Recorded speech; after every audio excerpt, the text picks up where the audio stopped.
Okay, first ever Mechabellum replay. This was a match that went absolutely down to the wire, and it was magnificent. I made one mistake. One singular mistake in the entire match. Welcome to Mechabellum Monday, where we make mistakes and blame everybody else. Okay, here we go. Goodness me. I've never actually done a replay.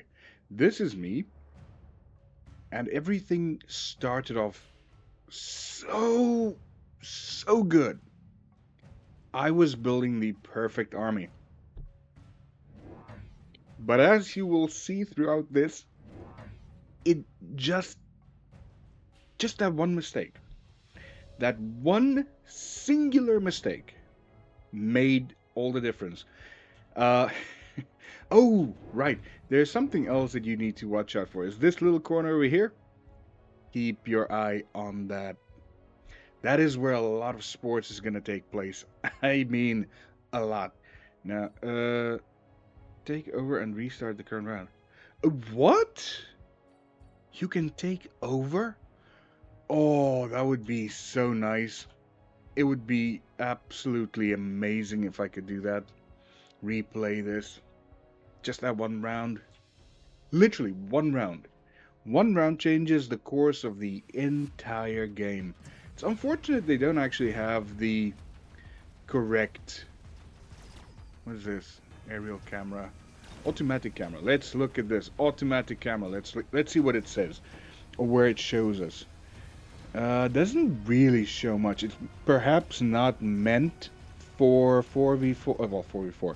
For, these FFA battles, but I want to see what they do. So first round we didn't do too well. And I think, if I'm not mistaken, this game was probably one of those where nobody won. Or was it this game? Was it the game before? I can't remember. One of these where nobody beat the actual AI for so long. It was so close. No, I don't think it's this one. I'm not sure actually. Let's have a look. That's the wonderful thing about me. I cannot remember anything. So I don't know what actually happened. Yellow is... oh, yellow's got only that left over there. He's got an arc light and a sledgehammer.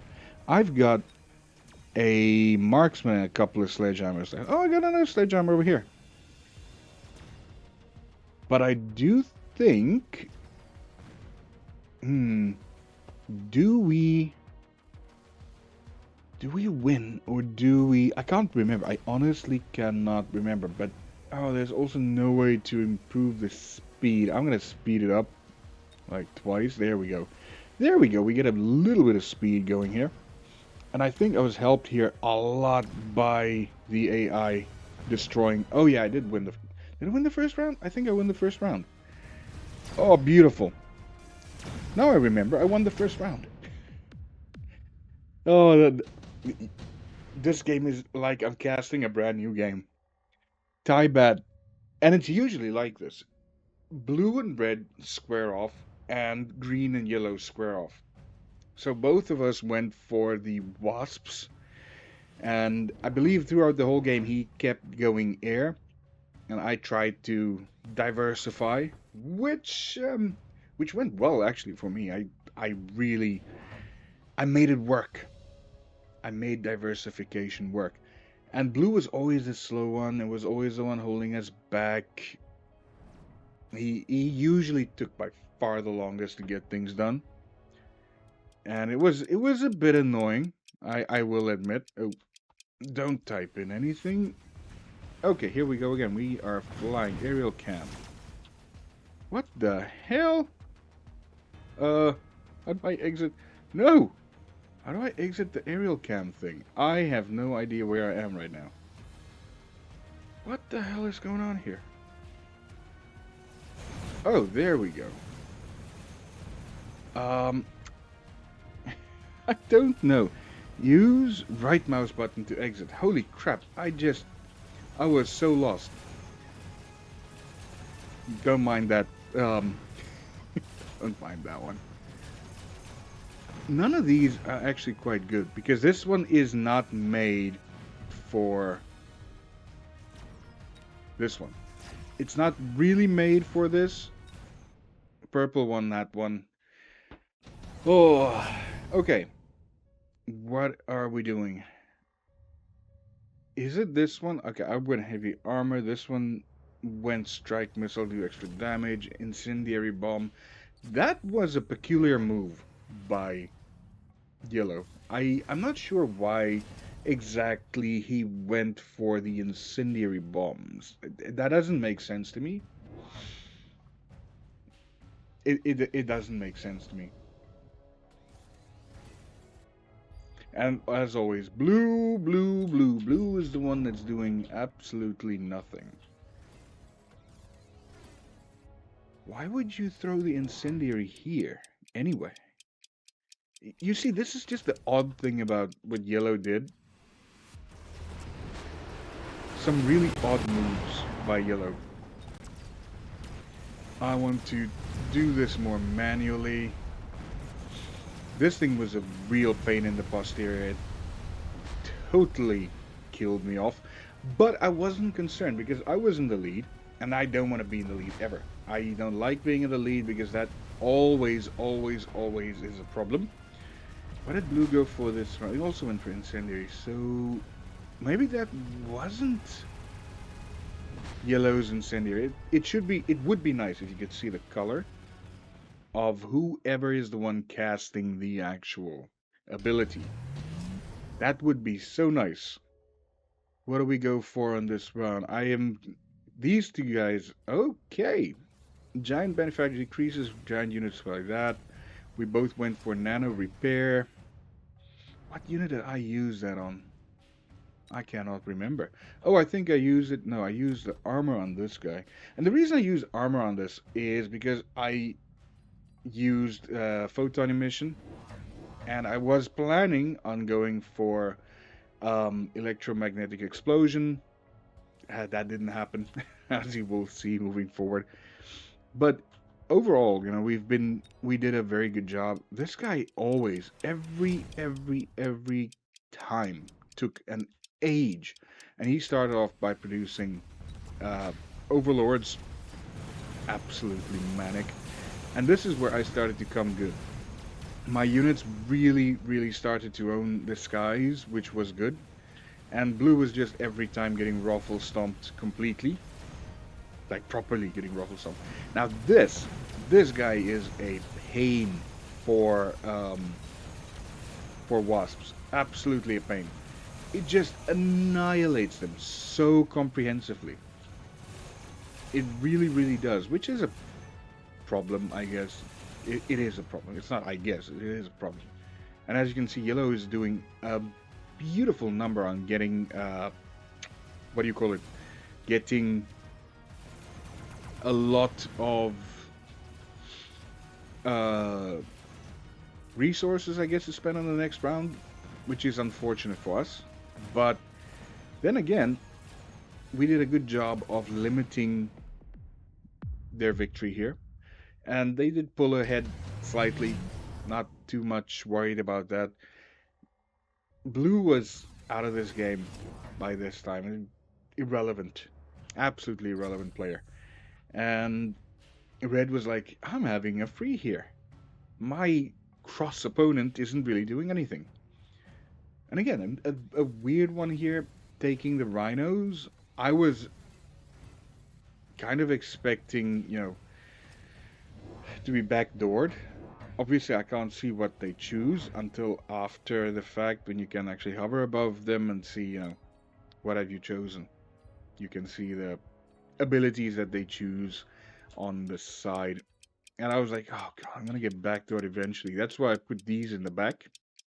This side, I wasn't too afraid of blue. Which, yeah. I should have been more afraid. Unfortunately. This area and this area becomes very relevant in the not too distant future. So keep your eyes on them. We don't have a mini-map. Mini-maps would have actually been so good here. But we've been doing good. I mean, we're keeping pace with yellow. This round, we and yellow are sharing the spoils, I guess you can call it. Essentially, we're trying to be as close to them without overtaking them. And here I thought, you know what? Yellow is going to win this thing by round 7. And I actually thought, this is not good. So they're pulling ahead now, like 2,000 points ahead of us. Oh, finally, Blue wakes up. Can you believe it? It is round 6, and they finally wake up. Everybody else has gone for the, the high-hitting, high-impact, what do they call them? Not Blue. Uh, the advanced missile devices, which does more damage, which is awesome. Blue has gone for sandworms. And what does he do with his sandworms? That's right. He goes and he backdoors red. Immediately backdoors red. Properly backdoors red. And I'm just like, I didn't notice that at this time. I was completely oblivious to this. 3 big sandworms. Tier 3 sandworm and 2 tier 2s. That is insane. My air unit's doing wonderfully here because there's nothing to counter them. That's got nothing on me air-wise because that's a ground-only attack.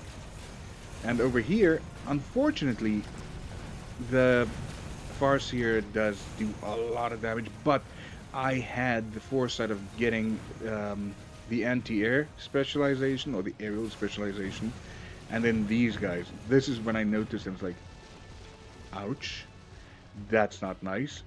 And I'm worried because I'm thinking this is gonna go very bad. We're gonna lose this right now. Little did I know, or little did I suspect, that Blue would actually be a force to be reckoned with. I mean, they're at 291 points. They had 4 points for the last 4 rounds. Each round at 4 or something like that. Completely irrelevant. Right up until the point when they become very relevant. I.e. right now. Incredibly powerful, as the sandworms are. Sandworms are overpowered by a mile.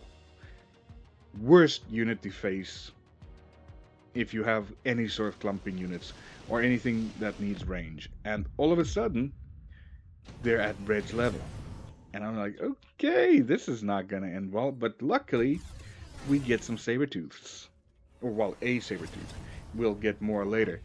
And as you can see, immediately, Blue goes for them as well. Now, obviously, don't think much of this. Red's going for a Vulcan, which is funny. And Yellow, for a change, is taking a while to decide. But Blue's just adding in more here. I think this one went up yet, tier 4, tier 3.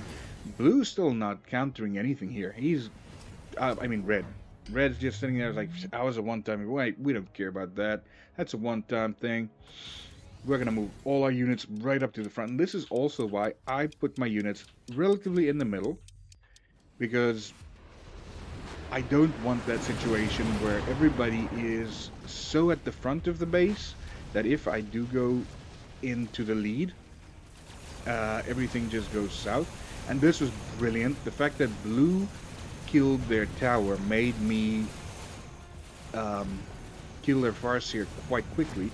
But now I had to deal with Blue's bloody sandworm things. Thankfully, Blue is weak at its own base, so the towers got destroyed, and I got to beat them down significantly. And this is where I got my revenge on Yellow. I got back in the lead, which was a mistake. This was the very first, I've said one mistake, but there's 2 rounds where I went into the lead. This was the first one, and I was like, oh, damn it, just that little bit. Yeah. This isn't the one that really hobbled my chances of winning. It's not ideal to be in the lead past round 7, well, past round 6 actually. Round 6 is fine. As soon as you get to round 7, as you can see, the AI only has eyes for you. And with these guys doing a lot of splash damage, my units were dead in seconds. So I got very little out of this round, unfortunately. But blue, being blue, and being the backdoor king he is, just continued rolling through red the whole time. Red has got nothing. And I literally mean, he didn't do anything. Blue's got nothing in his base. Everything he has that's powerful is behind red's base. Which is like, okay, why? And here I thought, okay, that's GG, because yellow's got so much stuff. Yellow has got everything. It's actually only the one round I led. Because round 9... No, it isn't, is it? I can't remember. Oh, the joys of not remembering a thing. And I thought here, it's like, oh god, he's gonna win. And I knew it was basically game over. Blue just... There's the more saber-tooths I got. Blue's just at this, like, I'm gonna backdoor everybody. I don't care about my base. Look at Blue's base. Look at what Blue has. He has 3 arc lights and 2 steel balls. That's it. But he also has an entire army of sandwich. 6 of them. One of them is a tier 5. One of them is a tier 4. Everything is just so OP. And for the first time, there is units here. But it is just crawlers. They're going to slow him down. Maybe. But he's also brought some friends. And I didn't see this happening either. Luckily, I had some guys that went and gave him some attention. But he has that bloody ability where he does maintenance while borrowed. So he got my tower. And that hobbled my units. And this was one of the first big failures. The fact that he could hobble my units like that. I did get his worms here, all of them, which was nice, but that left me open for blue to take my other tower, and yeah, that was not ideal. It hobbled my units, like I say. It did a lot of damage, but in the end, I won this round, and I perhaps should have won it by a little bit less. As you can see, I just edged out yellow, and now it was final round. And I was in the lead. He skipped for 50. I chose this one because I wanted to harass the sandworm. But now I had to face both this bunch of units here, and they had anti-air. Let me show you. They had the anti-air specialization, or anti-aircraft ammunition. I used the Scorpion to harass this, and it was close. Ooh, crap. I was knocked over a drink. Yeah. It came down to the wire. As you can see, we're neck and neck. I could have won the previous round. I was that close. But unfortunately, I didn't. If I'd won it on that round, I would have been happy.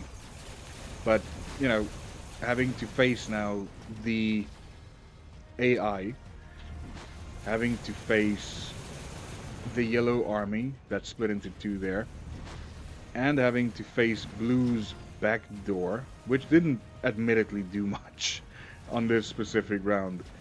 It was a bit of a fail, because I lost all my aerial units there, and by then I knew it's like, I called it GG. I don't think you can see it in this, no. Can't see the chat, but by then I knew it was game over. We both had crossed the 8,000 mark, so we both effectively won. And blue finished in a respectable third, but yellow won the round, won the match, and it shows there -1. That's stupid. We could have won it. We could have so easily won on that previous match. We needed 400 more points, and we didn't get it. I was trying something out with bots because I had a unfortunate little skirt with what do you call it? A crash. It was a driver issue because never let Windows install your peripheral drive, not peripheral drivers. What do you call them? That your um, screen drivers, your display drivers, and that's horrible. They don't do a very good job of it. And I'm only at 16,000. I want to get to 100,000. I don't play often enough. I really don't.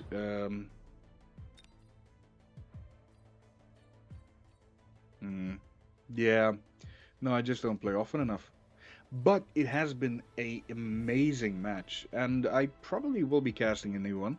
This was just a look back at a match I played off screen last night. For me, it's probably one of the nicest ones I've played in a while.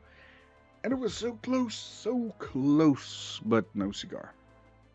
As always, the bridesmaid, never the bride. Crap.